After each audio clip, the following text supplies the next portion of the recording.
Let's take a look at the Delta plane's path before it skidded off the runway. It came in from the west, it landed, and then it got halfway down the runway right there when it skidded and crashed into the berm and through a fence. Eventually, it came to a rest oh so close to Flushing Bay. Now the question, should the plane have been landing in the middle of a snowstorm in the first place? CBS 2's Weijia Jiang with more now on the investigation. 3.5 inches of snow covered runway 13 when this Delta plane lost control.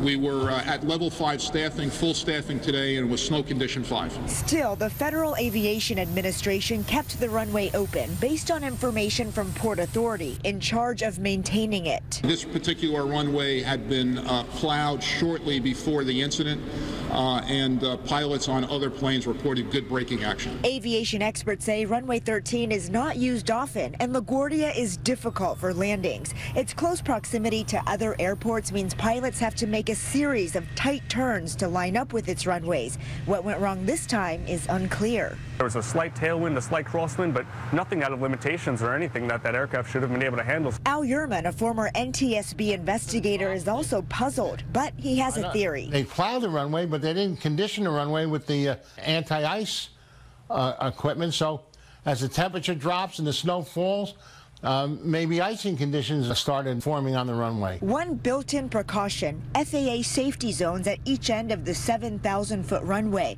with special material to help planes slow down quickly in an emergency. This one was just short of the buffer. Some Delta customers say the pilot had many better options than approaching the airport at all.